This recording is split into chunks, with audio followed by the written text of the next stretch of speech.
আসসালামু আলাইকুম প্রিয় দর্শক, মহিয়সীর আর্টিকেল পাঠ আয়োজনে আপনাদের স্বাগতম। আজকে আমরা আলোচনা করব লেখক আসাদুজ্জামান জুয়েলের লেখা আর্টিকেল, যে কারণে তাসনিম জারার এনসিপি ছাড়া ঠিক হয়নি। আসুন দর্শক, এখন আমরা লেখকের বিশ্লেষণ শুনতে থাকি। আমাদের ছেলেবেলায় গ্রেডিং পদ্ধতির শিক্ষা ছিল না, রেজাল্ট হতো প্রাপ্ত টোটাল মার্কের ভিত্তিতে। তখন 5টি শিক্ষা বোর্ড ছিল। প্রতিটি বোর্ডে সর্বোচ্চ মার্কধারীদের মধ্যে থেকে 20 জন করে প্লেস করত। আমরা বলতাম স্ট্যান্ড করেছে। দেশের সবচেয়ে বেশি মার্কধারীর ছবি, অন্যান্য প্লেস করা ছাত্রছাত্রীর ছবি পত্রিকায় প্রকাশিত হতো, সাথে একটি ছোট্ট ভাইবা। কি খায়, কয় ঘণ্টা পড়ে, অবসরে কি করে, লেখাপড়া শেষে কি হতে চায় টাইপ প্রশ্ন উত্তর ছাপা হতো। একবার একজন প্লেস করা ছাত্রকে প্রশ্ন করা হল, লেখাপড়া শেষ করে কি হতে চাও? রাজনীতিবিদ। সাংবাদিক যেন চমকে উঠলেন, বিস্মিত হয়ে বললেন, রাজনীতিবিদ কেন? এটা তো খুব নোংরা জায়গা। ছেলেটির উত্তর আজও মনে আছে, মেধাবীরা রাজনীতিতে আসে না বলেই এই জায়গাটা কম মেধাবী বা মেধাহীনরা দখল করে ফেলেছে। প্রকৃতিতে শূন্যস্থান থাকে না। সেই ছেলেটি আর রাজনীতিতে এসেছে কিনা আমার জানা নেই, তবে আমি আজও মনে মনে ওই ছেলেটিকে খুঁজি। তাসনিম জারাকে আমি পছন্দ করি, এটা আমার আগের বেশ কিছু পোস্ট থেকে নিশ্চয়ই জেনেছেন। আমি খুব করে চাইতাম মেধাবীরা রাজনীতিতে আসুক, তারা এই নোংরা সমাজ আর মানসিকতাকে বদলে দিক। তাসনিম জারা সম্ভবত হেরে গেলেন।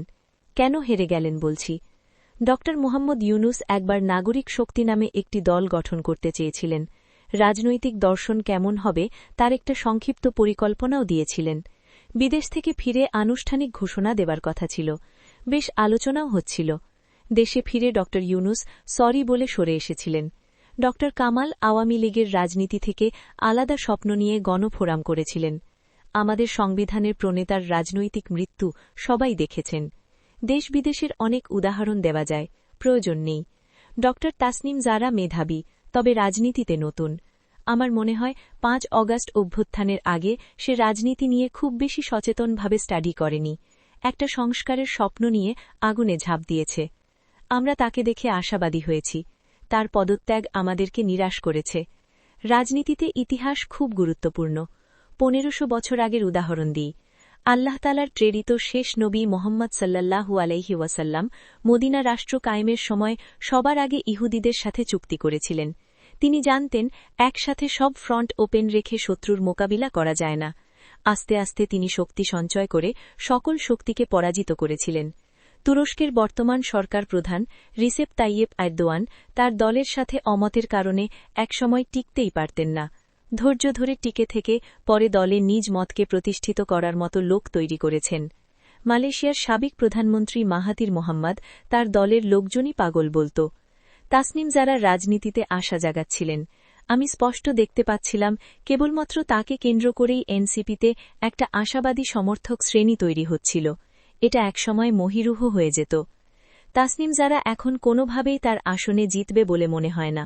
জিতলেও প্রচলিত সংসদে গিয়ে তার করার কিছু থাকবে না। শুধু বক্তৃতা আর বেতন তোলার জন্য সে নিশ্চয়ই সংসদে যেতে চাইবে না। তার আনা কোনো বিল সংসদে পাশ হবে না শুধু স্বতন্ত্র প্রার্থী হওয়ার কারণে। তার নির্বাচনী এলাকায় কোনো আইনশৃঙ্খলা বাহিনী তার কথা শুনবে না, কারণ তারা সরকারের আজ্ঞাবহ হবে। একসময় সে হতাশ হয়ে যাবে, সোহেল তাজের মতো, যে স্বরাষ্ট্র প্রতিমন্ত্রীর পদ ছেড়ে বিদেশ যেতে বাধ্য হয়েছিল। তাসনিম জারাও নিশ্চয়ই অভিমানী, সেও হয়তো বিদেশ চলে যাবে পদত্যাগী সাংসদ হিসেবে, যেভাবে সে এনসিপি ছেড়ে বেরিয়ে এলো।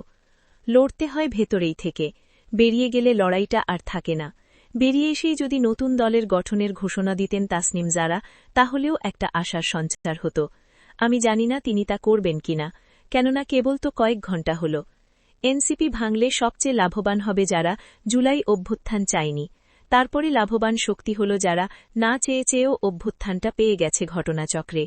ডিভাইড অ্যান্ড রুল পলিসি তো চলছিলই।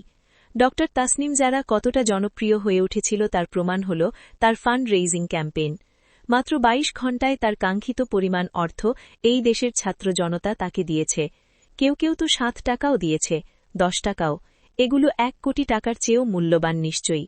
ড তাসনিম জারার জন্য শুভকামনা। রাজনীতি একদিন বা স্বল্প মেয়াদী নয়, ধৈর্য সহকারে লেগে থাকার ব্যাপার। আশা করি তিনি দেশে থেকে এই পরিস্থিতি পরিবর্তনে লড়ে যাবেন। আজকের বিশেষ আয়োজন এই পর্যন্তই।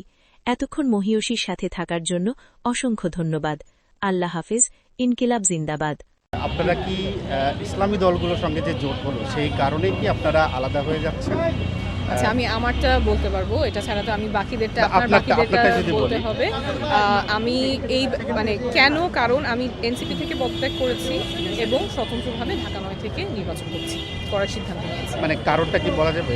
এই ব্যাপারে মন্তব্য করতে চাচ্ছি না। জি, ওকে, ঠিক আছে।